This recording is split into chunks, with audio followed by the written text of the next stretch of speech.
Levítico 23. Não é comum nós repetirmos o mesmo capítulo, mas acontece e nós vamos fazer isso nessa noite, tá? Nós vamos novamente ter uma mensagem a partir de Levítico 23, só que logicamente para quem estava domingo passado, com uma abordagem diferente, tá certo? Mas é o mesmo texto sagrado. Levítico 23, achamos? Disse o Senhor a Moisés: fala aos filhos de Israel e dize-lhes: as festas fixas do Senhor que proclamareis serão santas convocações, são estas as minhas festas. 6 dias trabalhareis, mas o 7º será o sábado de descanso solene, santa convocação, nenhuma obra fareis, é sábado do Senhor em todas as vossas moradas. São estas festas fixas do Senhor, as santas convocações, que proclamareis no seu tempo determinado. No mês 1º, aos 14 do mês, no crepúsculo da tarde, é a Páscoa do Senhor. E aos 15 dias deste mês é a festa do pães asmos do Senhor. 7 dias comereis pães asmos. No primeiro dia tereis santa convocação, nenhuma obra servil fareis, mas 7 dias oferecereis a oferta queimada ao Senhor. Ao 7º dia haverá santa convocação, nenhuma obra servil fareis. Amém. Vamos orar? Deixa a Bíblia aberta. Senhor, estamos diante da Tua palavra e precisamos de Ti. Precisamos Te ouvir, Senhor, na Tua palavra. Que Teu Espírito esteja agindo na vida de todos que estão aqui, trazendo salvação, nos santificando, trazendo instrução de como devemos viver, trazendo consolo para aqueles que estão sofrendo. Senhor, venha falar conosco. Existem muitas vozes no mundo, mas a Tua voz é a que nós precisamos ouvir agora. Que o nosso coração fique quieto diante de Ti e que Teu Espírito esteja fazendo a Tua obra em nós, em nome de Jesus. Amém. Poder sentar. A nossa abordagem nessa noite, olhando para o capítulo 23, que é o capítulo de Levítico que fala das festas fixas do Senhor. O Senhor estipulou um calendário e então no primeiro mês e no 7º mês ele instituiu essas festas, que também aqui é falado de santas convocações, né? Deus chamava o povo para que o povo viesse até ele. De maneira mais estrita, eu quero olhar para 3 dessas festas de maneira mais próxima. Nós vamos olhar um pouco mais de perto para a festa da Páscoa. Você vai ver que ela está anunciada no verso 5, tá? É a primeira festa. Também nós vamos ver no verso 16 a festa dos Pentecostes, ou também festa das semanas, é um outro nome para ela. Você tem no verso 16, até o dia imediato ao 7º sábado, contareis 50 dias. O nome Pentecostes vem dessa expressão, 50 dias, Pentecostes, o 50º dia. E, por fim, nós temos no verso 34, quando fala aqui que no dia 15 do 7º mês vai ter a festa dos tabernáculos ao Senhor, uma festa que durava uma semana, tá? Posto isso, eu preciso mostrar, porque você pode estar perguntando, Mas por que que deixou os pães asmos de fora? Por que que não falou das primícias? Por que que não falou da expiação? Por que que não falou das trombetas? E aí, para você poder entender isso melhor, eu vou pedir para você abrir em Deuteronômio, capítulo 16. Deuteronômio, que é o quinto livro da Bíblia, é o livro que encerra o Pentateuco, Deuteronômio 16, 16. Diz assim: 3 vezes no ano, todo varão entre ti aparecerá perante o Senhor teu Deus, no lugar que escolher na festa dos pães asmos, na festa das semanas e na festa dos tabernáculos. Porém, não aparecerá de mãos vazias perante o Senhor. O verso 16 mostra por que 3 festas. Porque são essas 3 festas que exigiam do povo de Deus a peregrinação. Ou seja, eles deveriam sair do lugar onde Deus tinha dado para eles na terra, e eles deveriam vir até o lugar onde a presença de Deus estava. Quando nós estamos em Levítico, onde que está a presença de Deus? A presença de Deus está no Santo do Santo, no tabernáculo. Muito tempo depois, Deus vai escolher o quê? Jerusalém. Então, quando Jerusalém se torna o lugar que vai ser o centro da adoração de Israel, e depois Salomão, filho de Davi, constrói o templo, é lá que a arca fica. Então, é para lá que as tribos vão ter que subir. Jerusalém fica no monte, por isso que sempre fala que as tribos sobem para Jerusalém, porque ela está mais alta. E então, em Jerusalém, mais tarde, eles também vão celebrar essas festas. Aqui fala pães asmos, mas a festa de pães asmos, ela está totalmente ligada aqui à Páscoa. Porque é a Páscoa que vai originar o pães asmos, que é quando os hebreus saem do Egito e eles saem com pressa, no começo ali da manhã, de noite para de manhã, rápido, fugindo ali do Egito pela mão de Deus, e o pão não vai fermentar. Então esse pães asmos é um pão sem fermento, né?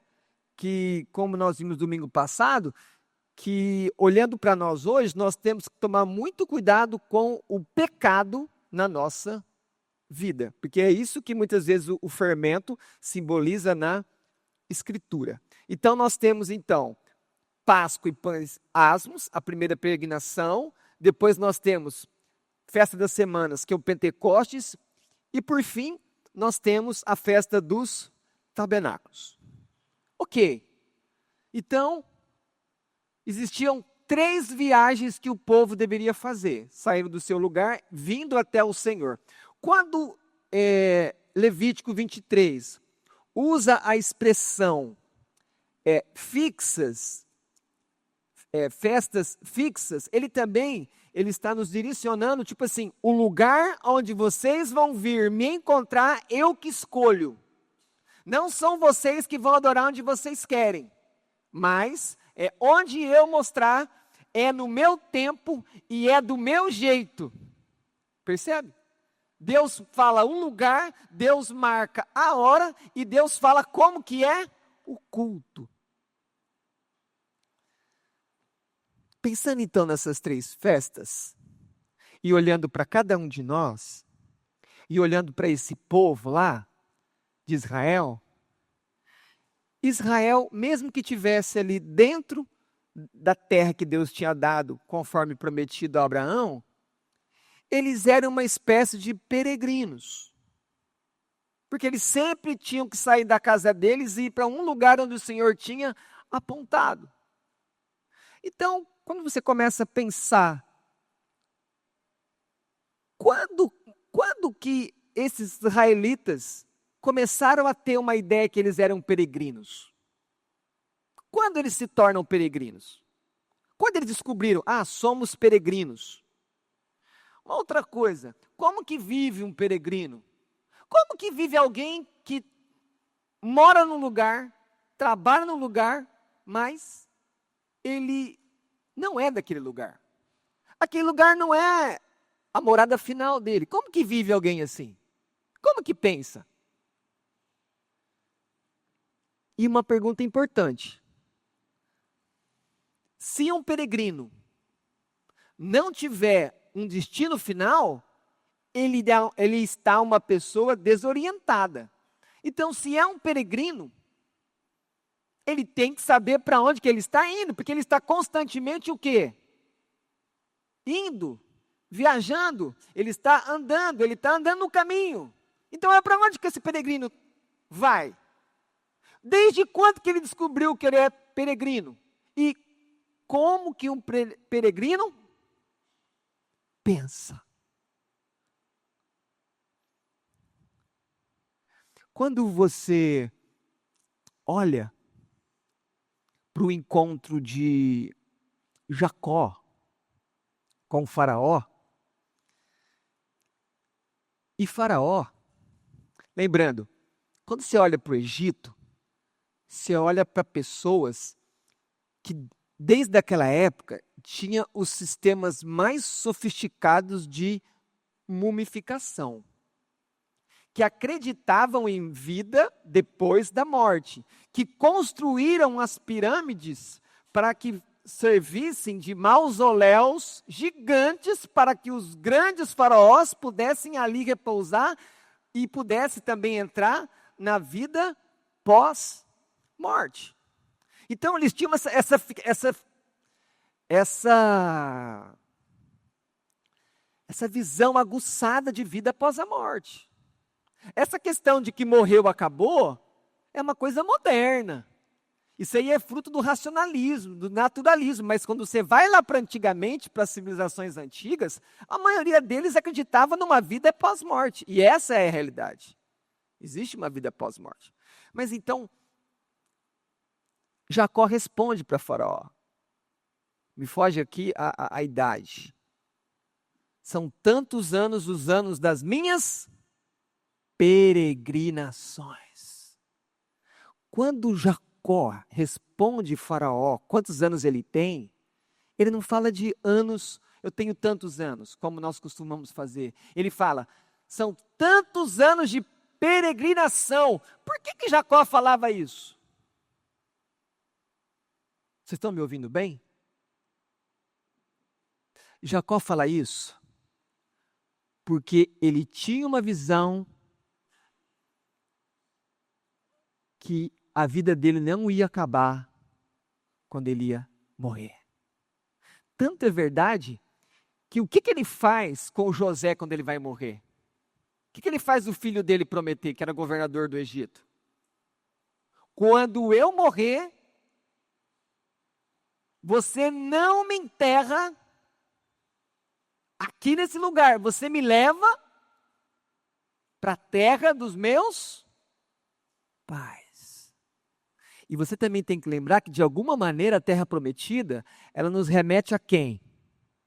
Ao nosso lar final, ao céu. Mas aí você pode estar perguntando,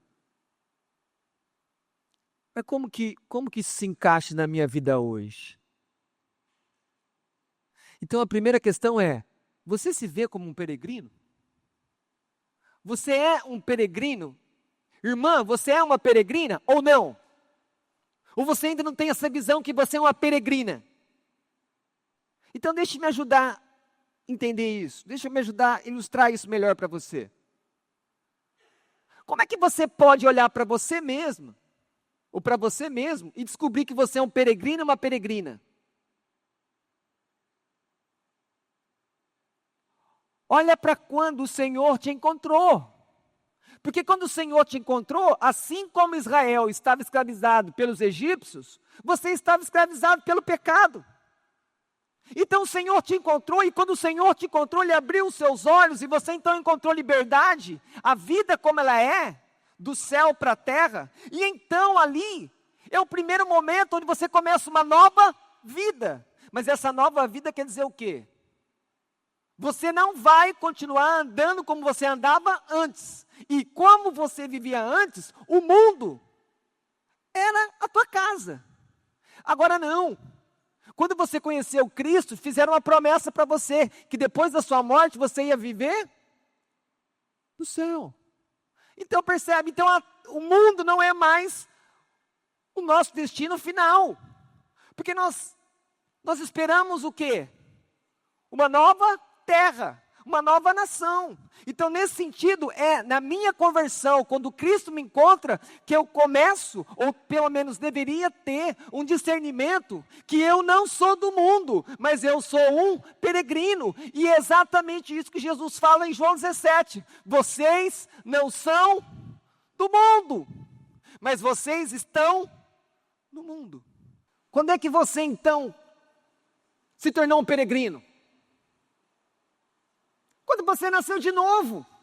Então você não é do mundo. Eu sou um cidadão do céu, tendo uma peregrinação na terra. Se você ama Jesus, você é um peregrino, uma peregrina. E aí você começa a pensar, então como é que vive um peregrino? Vive conforme aquele que te chamou. Um peregrino não vive se conformando ao mundo. Por isso que Paulo fala aos romanos, à igreja de Roma, não vos conformeis com o quê? Com este século, com este mundo. Mas transformar a vossa... Eu tenho que ter mente de peregrino. Eu tenho que ter mente de céu. Tipo, a minha cabeça está no céu, mas o meu pé está na terra. Até porque quando você olha para o final, nós estamos indo habitar na onde? Novos céus e nova terra. E aí você pensa, então tá bom, eu sou um peregrino. Se você é um peregrino de Cristo, então você não está desorientado. Você sabe para onde você vai quando você morrer? Porque o mundo não sabe. Tanto não sabe que eles falam, muitos, que não tem vida após a morte, que morreu, acabou. Outros falam que vai morrer e que vai viver de novo, e que vai morrer de novo, e que vai ter outra vida e vai ter um ciclo. Parece o ciclo da água, não acaba. Mas a Bíblia diz que ao homem está ordenado morrer uma só vez. Vindo depois disso o quê? O juízo, onde você vai viver. Então, a conclusão que nós precisamos chegar aqui no início é: a igreja é a reunião dos peregrinos de Cristo. Nós não somos do mundo, nós não vivemos como o mundo, e o nosso destino final é o céu. Por que o céu? Porque é onde Cristo está. E onde Cristo está é o melhor lugar para nós estarmos. Não ainda agora. Porque Ele tem algo a fazer em nós, e fazer através de nós, mas chegará um dia que todos nós estaremos com Ele, para sempre. É assim que o peregrino tem que pensar. Antes de entrar na primeira festa, quando você olha para essas festas, e nós já falamos isso domingo passado, essas festas tinham uma motivação da sábia mente do Senhor, de lembrar para Israel de que foi Ele que salvou eles do Egito. E que se eles estavam comemorando a festa da colheita, seja primícias, seja Pentecostes, seja que festa for, seja a própria festa dos tabernáculos, quando também tinha a colheita, se eles estavam colhendo algo, é porque primeiro Deus deu uma terra para plantar. Depois, mesmo dando a terra, Deus também deu chuva, Deus deu semente. E eles então agora estão colhendo os frutos da terra de quem? Da terra de Deus. Quando você olha ainda para o capítulo 23, você chega, por exemplo, aqui rapidamente, você tem no dia 10 do 7º mês, e lembra, o 7º mês é o mais sagrado para Israel.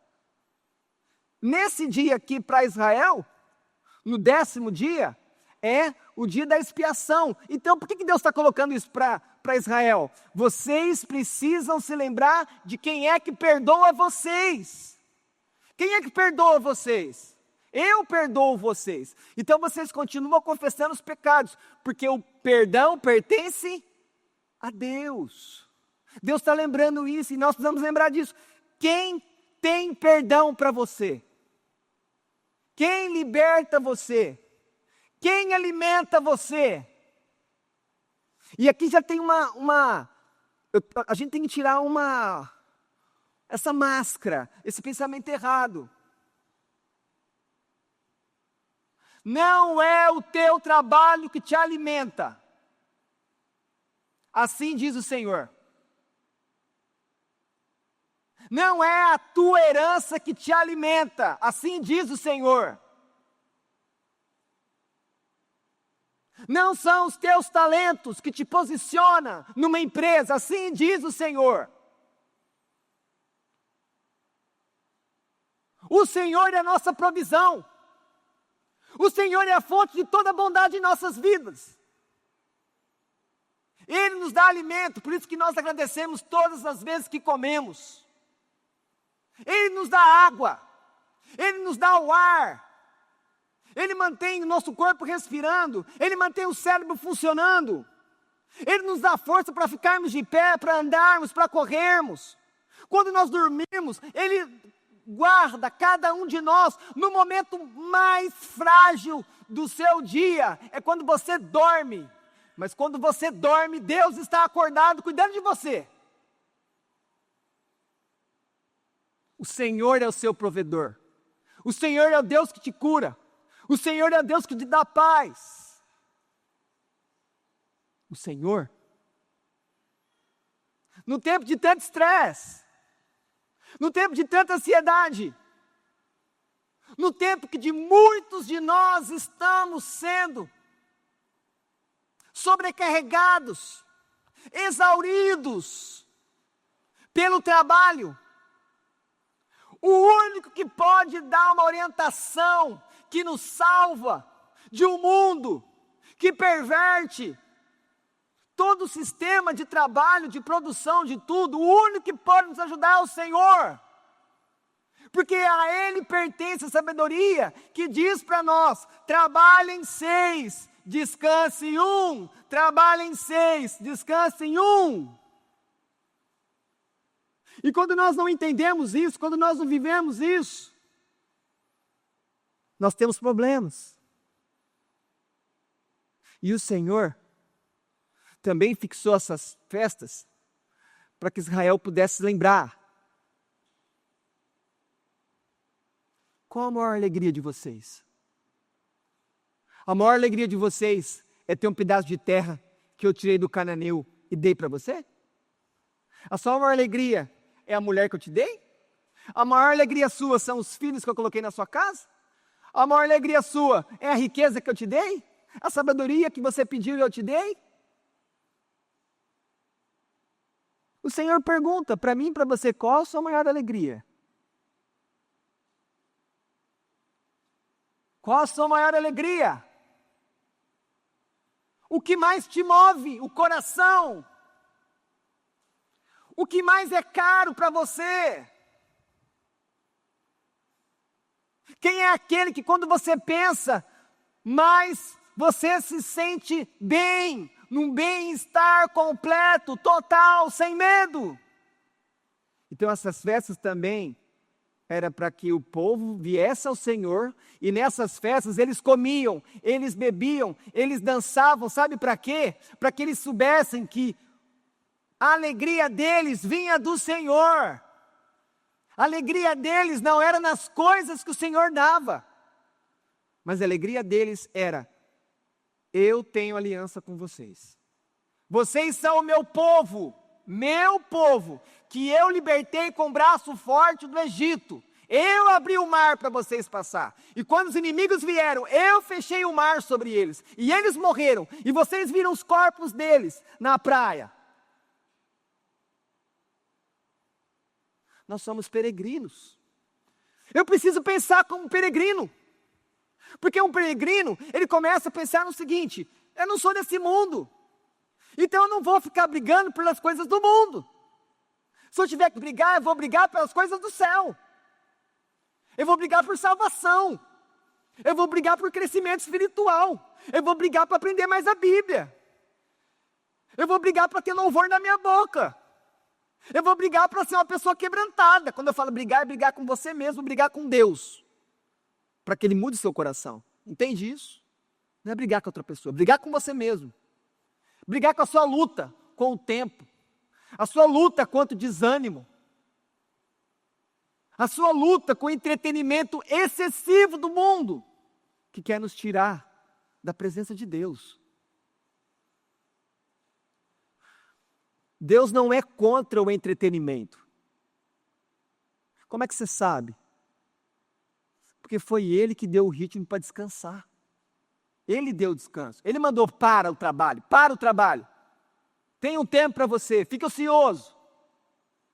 Mas quando você transforma o entretenimento em algo que começa a tomar todo o tempo do seu descanso, você erra. Você não está tendo discernimento para usar aquilo que Deus te deu. E aí o lazer, que é para ser uma coisa para revigorar e para te distrair, te relaxar, se torna uma coisa viciante. E aí o vício, quando é viciante, ele começa a tomar o lugar daquilo que é mais importante. Tem pessoas, por causa do entretenimento, não dormem. Porque eles vão pegar a noite para ficar naquele jogo, no entretenimento. Quando tem um tempo para descansar, fica o tempo inteiro na tela. Como é que descansa? Não descansa. Você pode distrair a sua mente, mas você não descansa. E na verdade, quando mais tela você tiver que olhar, mais cansado você vai ficar. Suas emoções vão envelhecer por causa de tanta tela. Se tem algo que envelhece emoção de ser humano com rapidez, é tela. Quer ficar velho? Fica na tela. Por isso que as nossas crianças, que os nossos meninos, os nossos adolescentes, não tem que ficar muito em tela, porque isso está roubando a infância deles. Isso está roubando a vida deles. E vai dar depois problema aqui, ó. Por causa das telas, nós podemos ter uma geração para frente aí, passiva demais, que só assiste, que não pensa, que não toma decisão, que não faz atividade física, porque fica só na tela, só assistindo. Então nós entramos na Páscoa. Se você quiser entender melhor a Páscoa, Êxodo 13 e 14, lá tem os detalhes. Mas o que a Páscoa tem para nós? Um estudioso do Antigo Testamento, chamado Alexandre, ele diz assim, tinha o cordeiro pascal que morria, né? Que foi morto. O sacrifício, ele expia o pecado. O que é espiar? O sacrifício cobre o pecado. O sangue das portas purifica os que estão lá dentro. Aquele sangue era para purificar quem está lá dentro. Porque quando passasse o anjo da morte, e lembra, Páscoa, Pesha, Páscoa é passar. Quando o anjo da morte estava ali visitando as casas dos egípcios, quando chegava numa casa de um hebreu, que ele via o sangue nas portas, ele passava aquela casa. E aí vem a palavra Páscoa. A morte passava, porque ali era uma casa que tinha aliança com Deus. E os demônios continuam olhando para você do mesmo jeito hoje. Eles olham para você que tem Cristo, eles sabem, ali tem o sangue de Jesus. Ali eu não posso tocar, ali eu não posso mexer. Só se o Senhor Todo-Poderoso tiver algum propósito. Fora isso, como diz aqui no nosso estudo de quinta, é uma casa inexpugnável, impossível de ser invadida, porque é o Senhor que guarda os crentes. Por isso, lembre-se, por mais que as pessoas pensam que vão fazer um mal terrível contra você, o Senhor te guarda. E se o Senhor não te guardar e você morrer, é porque o Senhor te chamou para a presença dEle. Quem fica sofre, mas quem vai celebra, porque ele chega no final da sua peregrinação. Ele encontra o destino final, que além de ser um lugar, é uma pessoa, é Jesus Cristo. E lá, nessa casa, diz Alexander, eles comiam. Quando eles comiam das ervas, dos pães e daquele cordeiro pascal, eles estavam se consagrando a Deus. Ou seja, existe uma obra completa naquele ritual da Páscoa. E aí, qual que é uma palavra que tem que estar na sua mente quando você ouvir Páscoa? O que é Páscoa para você? Páscoa é redenção. Páscoa é redenção. E tem uma maneira fácil de você entender redenção. 3 palavrinhas. Livramento. Mediante pagamento. Você foi livre da condenação. Mediante o quê? Jesus pagou o preço dos seus pecados. Com o sangue dele. Livramento. Mediante pagamento. Foi pago a quem? Foi pago a Deus. Pensar em sua redenção faz você lembrar de onde e como Cristo te libertou do pecado do mundo.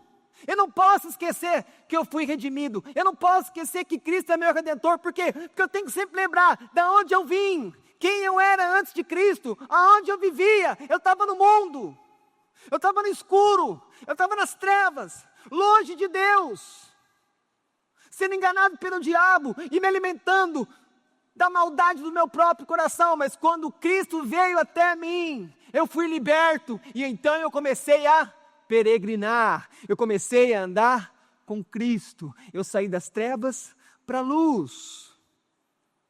O pecado foi o grande inimigo derrotado na sua redenção, mas ele ainda está por aí, o pecado está por aí, pois vivemos na presença dele. Não é só a presença do diabo que deve nos preocupar. O seu coração é inclinado para o mal. Olhe para as notícias. Quantas vezes a gente não pode ver mais televisão, porque é só notícia ruim. Porque o coração do homem é inclinado para o mal.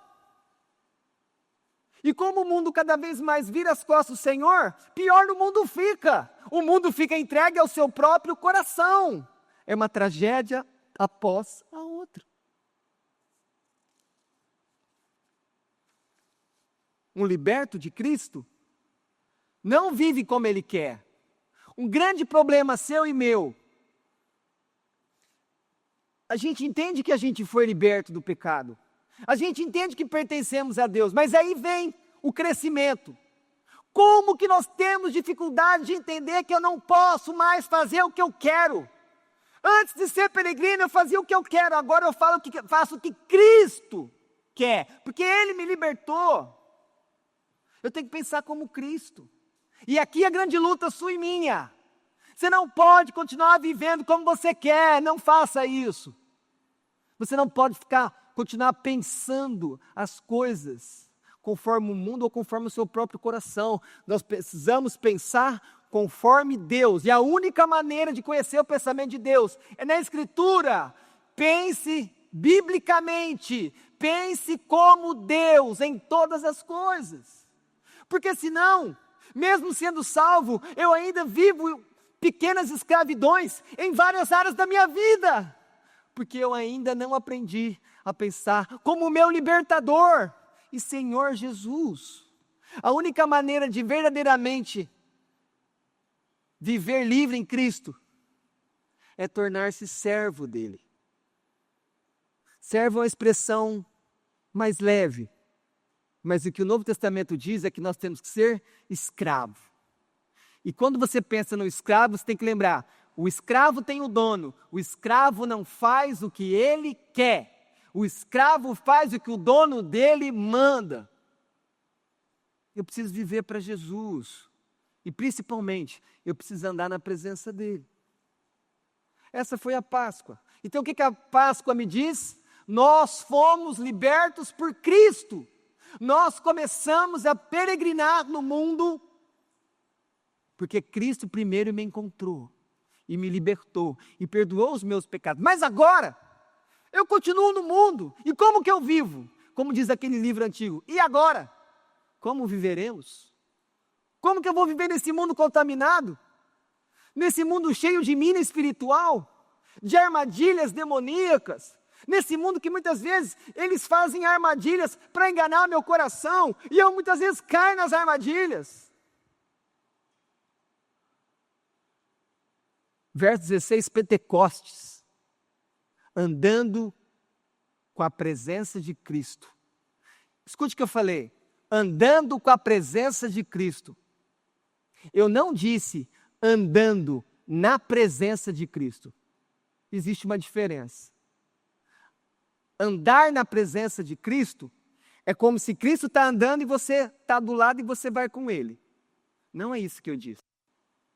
Quando eu olho para Pentecostes e olho para nós hoje, o que Pentecostes é para nós hoje, a frase é andando com a presença de Cristo. Eu tenho a presença de Cristo. Porque se o Pentecostes, lá no Antigo Testamento, finalizava a grande colheita de Israel, foi no Pentecostes, em Atos 2, que nós tivemos a primeira grande colheita espiritual, 3.000 pessoas convertidas numa pregação simples de Pedro. Mas por que deu aquele impacto? Por causa do poder do Espírito Santo na vida dele. Então o Pentecostes tem que lembrar o quê? Quando eu olho para Levítico, andando com a presença de Cristo, Cristo vive em mim, porque Ele me deu o Espírito.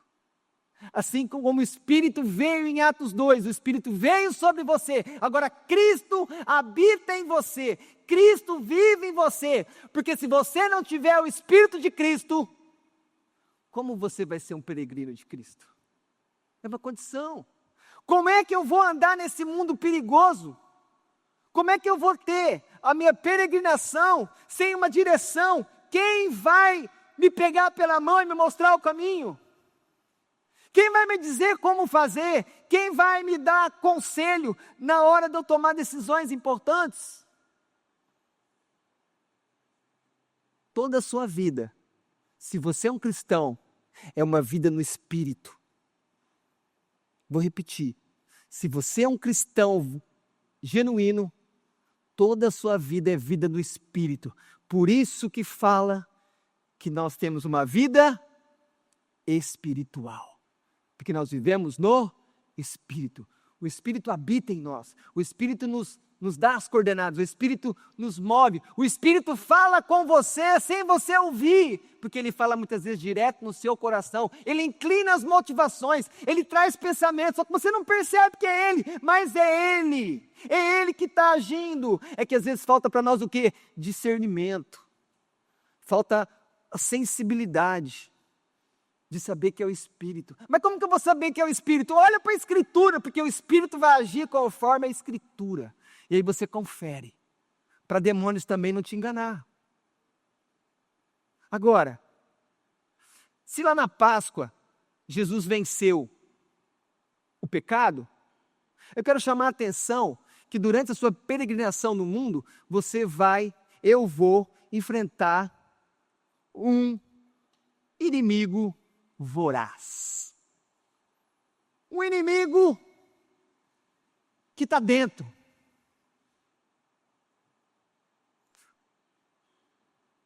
Uma das questões mais complicadas da nossa vida hoje, como peregrino de Cristo, é a tal ansiedade.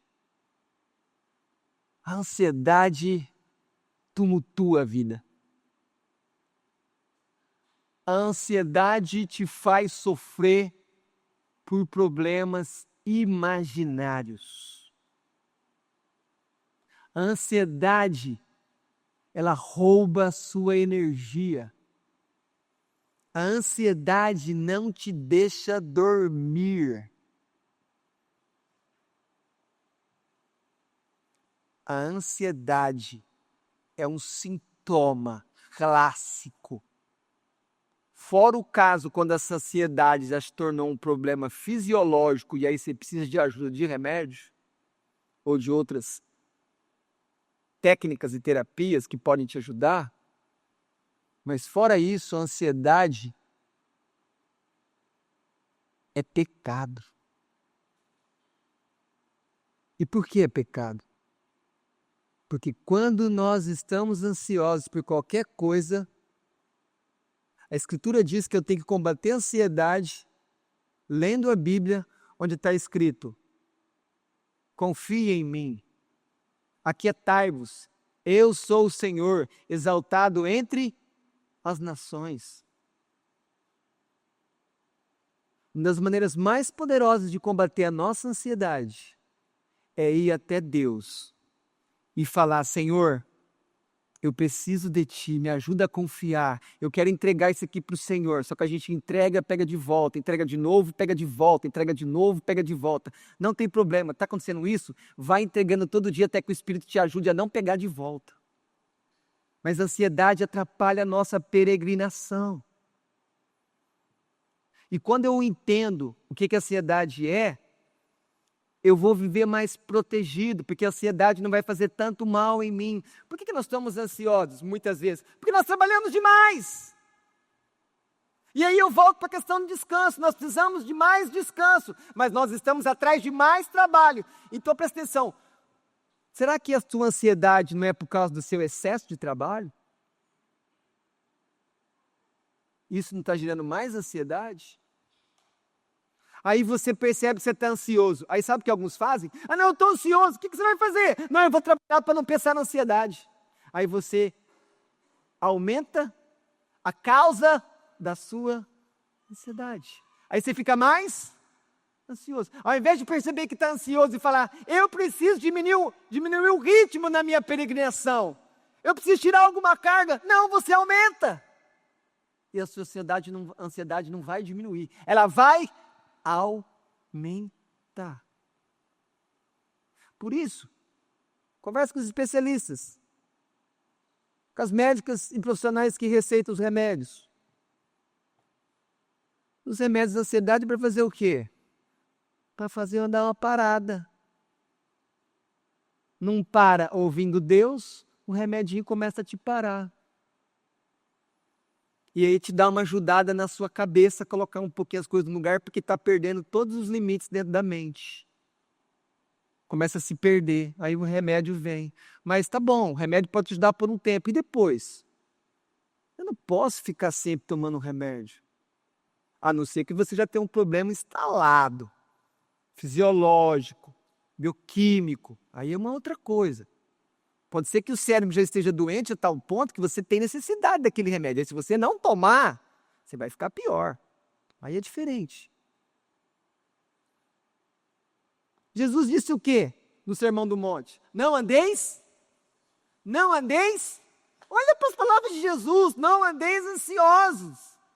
Mas aí, que ansiedade que Jesus tratou ali?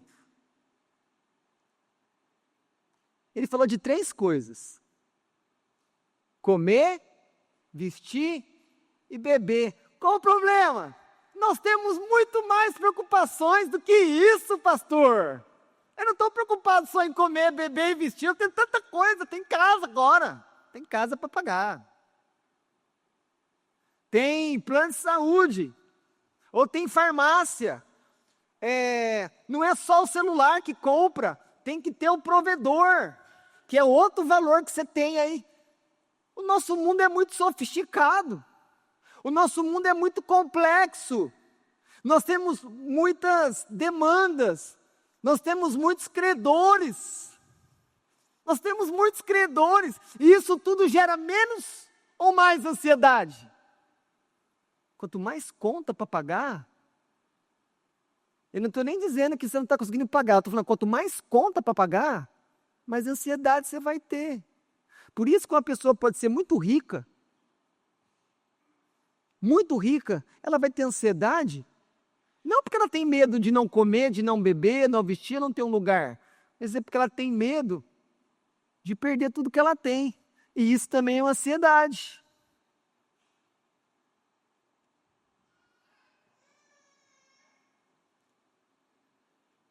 Como é que eu faço? Vai diante de Deus. Chora diante do Senhor. Fala que você está com medo de tal coisa que você não dá conta. Fala que você está com medo da doença. chora, lê salmos, pede para o Senhor vir te ajudar, pede perdão, Senhor, eu estou assim porque eu pequei, e agora veio isso, veio uma enfermidade, veio uma escassez, eu fiz tudo isso aqui acontecer, Senhor, tem compaixão de mim.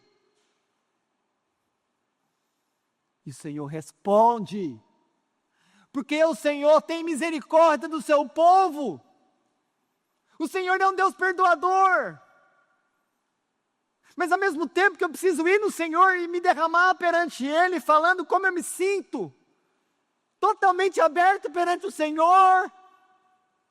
Uma outra maneira de você combater na sua peregrinação a ansiedade, é você ser uma pessoa grata. Porque a ansiedade é uma preocupação de algo que eu tenho que fazer, que eu vou ter ou não, que às vezes nem acontece. Mas tem uma coisa que você já tem hoje, tudo que você já tem hoje, você pode ser grato, seja mais grato. Se nós focarmos mais, sermos gratos por aquilo que nós temos, e não ficar preocupados do que nós queremos, ou o que eu tenho que fazer amanhã, depois, nós vamos ter menos ansiedade. Nós precisamos aprender a confiar em Deus, e quando eu sou mais grato, eu estou crescendo em confiar no Senhor, porque eu estou dizendo, Senhor, o Senhor me deu isso aqui hoje, o Senhor vai me dar amanhã. O Senhor tem andado comigo hoje, o Senhor vai andar com meu filho. Entende? Ser mais grato nos inscreve na escola do Espírito, naquela aula específica chamado Eu preciso confiar mais em Deus.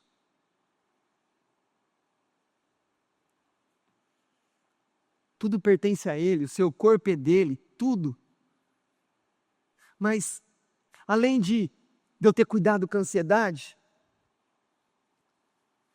além de eu viver com essa gratidão contínua no coração, repito, seja grato. Deixa eu falar para você, problemas difíceis, na hora que vivemos, nós queremos nos livrar deles. Mas um coração um pouco mais conhecedor do seu Senhor, vai começar a orar, Senhor, esse problema aqui, eu não sei porque está acontecendo, eu não tenho solução, mas eu confio que de alguma maneira que eu não posso explicar, mas eu posso confiar, vai fazer de mim uma pessoa mais parecida, semelhante a Jesus. Mas para que eu chegue nesse processo de modelagem, eu preciso passar pela dor, pelo sofrimento, pela escassez desse problema que eu não tenho resposta e que muitas vezes eu não causei, mas eu sei que o Senhor controla todas as coisas. E eu então agradeço, Senhor, porque eu sei que o Senhor vai estar comigo nesse problema. Isso é um coração que já confia mais no Senhor, que já sabe que tem um dono, que confessa que não tem forças próprias para sair das dificuldades e buracos que nós entramos, mas o Senhor nos tira dos buracos. Porque às vezes eu caio no buraco, porque não escutei o Senhor quando Ele falou, olha o buraco, caiu. Agora, Senhor, estou aqui, eu tiro você do buraco. Mas o que eu posso fazer? O que Deus fez por mim e por você para a gente ter uma peregrinação um pouco mais tranquila? Ele deu um ritmo, 6 por 1, 6 por 1. Lembra-te do sábado para honrar o Senhor. Nós precisamos lembrar que nós temos o domingo hoje na igreja. O mundo vive no ritmo errado. Qual o ritmo do mundo? Trabalho, trabalho, trabalho. E com esse mundo interligado, uma empresa daqui não pode parar, porque senão uma empresa que está lá na China vai ganhar a concorrência dela de alguma venda internacional, e ela não pode parar. E se uma empresa não pode parar, as pessoas não podem parar de trabalhar. E isso vai gerando o quê? Sobrecarga. Que Deus proteja, que Deus livre as pessoas de todos os males que elas passam ou passarão, porque elas têm que trabalhar no horário que Deus fez para dormir. Porque isso não é uma coisa fácil. Deus fez a noite para dormir. E às vezes as pessoas têm que rodar turno. Isso atrapalha a vida delas. Esse não é o ritmo que Deus deu para nós. Mas é o ritmo que o mundo impõe. É o mundo da concorrência, da ganância. Mas que Deus livre aqueles que precisam trabalhar. Quando eu penso no domingo, eu tenho que pensar no quê? Descanso. Hoje eu fui tentado nessa área. Eu estava assim, nossa, eu não fiz isso aqui nem sexta, nem sábado. Poxa, eu posso pegar um tempo e eu posso fazer isso aqui. E aí o Espírito já falou assim, certeza que você vai fazer isso hoje? E você vai chegar lá para pregar, certeza? Falei, nossa. Então, como eu não fiz esse sábado, eu vou assumir as consequências e na segunda eu resolvo isso, mas hoje eu não vou fazer. Mas percebe, eu fui tentado. Isso acontece com você. Isso acontece com você. Aconteceu comigo, nós somos tudo irmão, o mesmo pai. Nosso coração é mau do mesmo jeito. Cuidado. Deus nos dá oportunidades para descansar. Descanse. Pare todas as coisas. Fique quieto. Lembre-se, o que o domingo tem que lembrar para mim? Você só está aqui no mundo porque Deus te criou. Deus é criador. E um outro ponto, tá bom, eu estou no mundo porque Deus me criou, ok, mas por que eu estou na igreja no domingo? Porque Deus é meu redentor. Ele não é apenas o meu criador, é aquele que me criou, mas é aquele também que me libertou do pecado. É aquele que me levou a ter relacionamento com Ele, de filho com o Pai.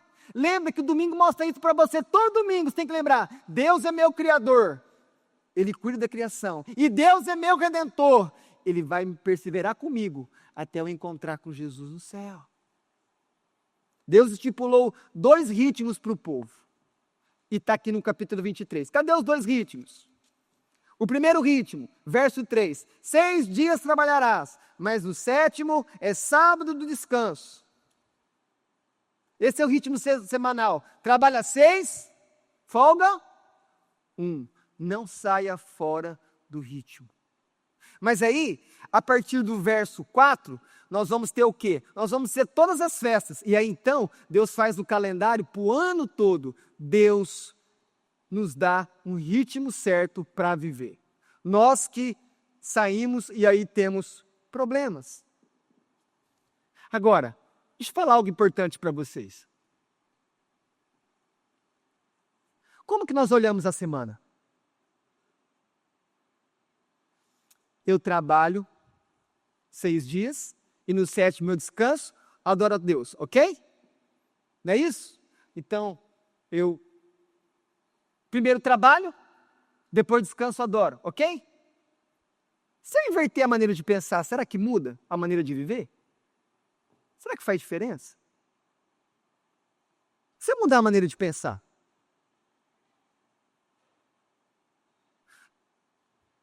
o que eu estou querendo mostrar para você?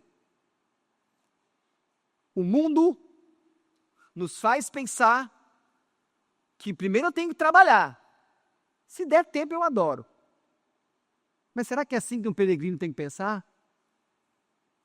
Um peregrino, eu e você, nós temos que pensar, primeiro eu adoro.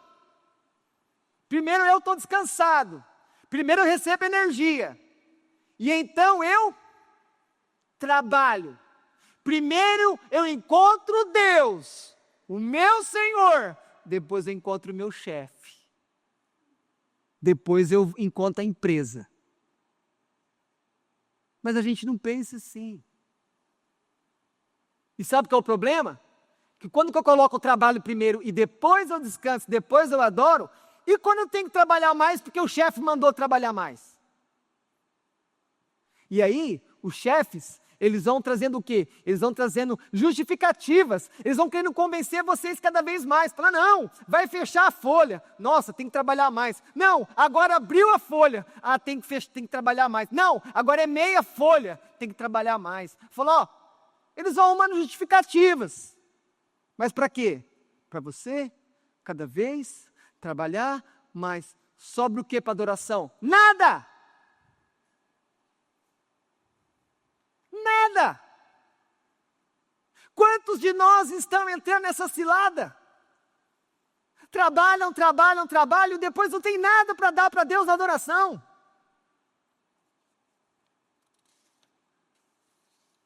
Pense nas palavras trabalho, descanso, adoração. Como relacionar as três? Como que um peregrino olha para as palavras trabalho, descanso e adoração? Para o peregrino de Cristo, qual palavra é mais importante? Trabalho, descanso ou adoração? Qual é mais importante? Lembre-se, a sua resposta não é a resposta do mundo. Todo mundo sabe que para o mundo, a prioridade é, tem que trabalhar. Mas é assim que o peregrino pensa? Como que nós podemos ser peregrinos se o trabalho é mais importante para a sua vida do que o seu relacionamento de adoração com Deus? Pergunte para você mesmo. Alguns de nós estão vivendo como se o tempo da faculdade tivesse definido a nossa vida. Não, eu estudei na faculdade e agora eu vou trabalhar e isso é minha vida. Quem falou? Deus às vezes pode tirar um trabalho nosso só para mostrar que Ele é a fonte, não o trabalho. Quantas pessoas, quantos peregrinos, e dando tudo para o trabalho, de repente Deus vai lá e toca, e a pessoa perde o trabalho, e a pessoa era dedicada, ela se dava tudo, as pessoas entram em depressão, e elas ficam confusas, elas falam assim, mas como? Como que Deus deixou acontecer isso comigo? Eu era tão dedicado. Faltou a pessoa falar assim, eu até faltava o culto para ir trabalhar. Entende? Deus vai trabalhar. Deus não vai deixar você continuar com as suas escolhas de prioridade errada. O trabalho não é mais importante que a adoração, ponto. Se eu sou um peregrino, é assim que um peregrino pensa. Acabou. Deus não procura trabalhadores, Deus não procura engenheiros, Deus não procura pastores, Deus não procura médicos. Tudo que você imaginar, Deus procura adoradores. O céu não é um lugar de construção, o céu não é um lugar de curar, mas o céu é um lugar de adorar. A adoração tem que ser o centro da nossa peregrinação. Por isso que eu preciso começar a olhar. Primeiro eu adoro, primeiro eu descanso, depois eu vou enfrentar os leões. Depois eu trabalho. Primeiro eu adoro. Primeiro Deus. Depois o trabalho. Depois todas essas coisas. Não inverta isso. Não se esqueça, Deus fez um calendário de festa para proteger o coração do seu povo do excesso de trabalho. Aí você fala assim, pastor, mas era poucos dias, cada festa era uma semana inteira de feriado para esses caras. Lê depois com calma. Era uma festa que ele falava, 7 dias me fareis festa. Você imaginou os donos de empresa na época? Que isso? Que Deus é esse? 7 dias, isso vai dar problema. Os edomitas estão trabalhando, os moabitas estão trabalhando, os egípcios não param, e a gente não, nós temos outro calendário. O nosso calendário vem de Deus, irmãos.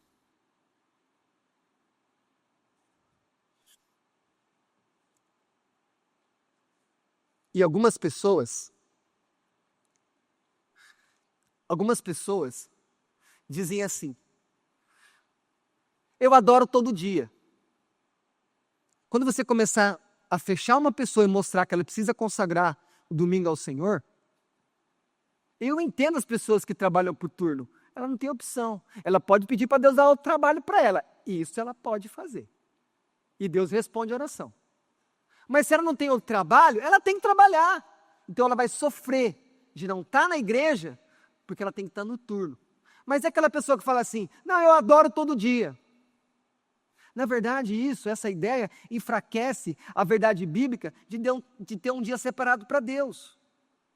E aí a pessoa fala que adora todo dia, quando você vai olhar a vida dela, sabe o que predomina lá? Trabalho e lazer. Porque é assim, não, eu tenho que trabalhar, chega no final de semana, fala, não, eu vou para o rancho, eu vou para o rio, eu vou viajar. Porque ela adora todo dia. Na cabeça dela, adorar é trabalhar. Na cabeça dela, adorar é viajar. Adorar é andar num barco. Que loucura que é essa? Quem é que criou o culto? Quem é que criou o momento para a gente se reunir? Quem é que falou quando se reuniu? Foi o Senhor. Não, as pessoas falam isso para fugir da verdade. E lembre-se, quando as pessoas falam assim, elas não estão honrando a Deus com o seu tempo. O pecado da idolatria ao trabalho precisa ser avaliado nos dias de hoje. Eu tenho que pagar conta, eu tenho que comer, eu tenho que vestir, eu tenho que pagar casa, saúde, educação, isso tudo. Mas o Senhor sabe que você tem essas contas. Tudo bem que nós fazemos contas que não deveríamos fazer. E aí, nós temos isso. Aí nós não confiamos no cuidado de Cristo, isso nos faz refém e isso alimenta ainda a nossa ansiedade. E no final, lembre-se, o que a ansiedade pode estar denunciando de você? A ansiedade pode estar sendo um sinal de Deus para você, falar assim, escute, você está sendo incrédulo no meu cuidado por você. Mas você não para pensar, o trabalho não deixa, e quando tem um tempo livre, é entretenimento. Que hora que você pensa por que você está ansioso? Por que você está ansioso? Não, as pessoas não estão nem pensando. Por quê? Porque está vivendo o ritmo do mundo, sendo levado pelo estilo do mundo. Não para, não pensa, não descansa. Mas aí, olhem para Cristo. E Cristo diz para nós, eu já trabalhei por você, eu faço as suas obras, eu preparo o caminho. Não, mais do que isso, Ele disse, eu sou o caminho. Andem comigo, não andem no caminho do mundo. O domingo de hoje é o caminho para você não ser escravizado pelo trabalho e por tudo aquilo que Ele promete te dar. E para onde nós estamos indo, peregrinos? Qual o destino final? Deixa eu falar rapidamente com vocês. Você sabe quando a gente entende que a gente não entendeu ainda da festa do tabernáculo? Que é a festa que eles moravam em cabanas para lembrar a época que eles moraram no deserto? Se eu e você olhamos para o futuro e pensamos na nossa aposentadoria na terra, e isso domina o nosso pensamento, nós não entendemos ainda que somos peregrinos.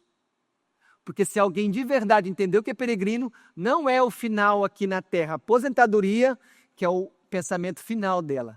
Onde tem que ser o nosso ponto final? Onde tem que ser o meu pensamento final? Para onde que eu vou no final?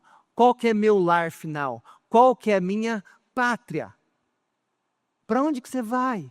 Para onde nós iremos? Qual é o final de tudo isso? Lembre-se, se você é um peregrino, o que isso quer dizer? Você não é do mundo, você não é desse mundo. E você tem que lembrar que, como você é um peregrino, Deus mantém todas as suas necessidades no estrangeiro, fora de casa.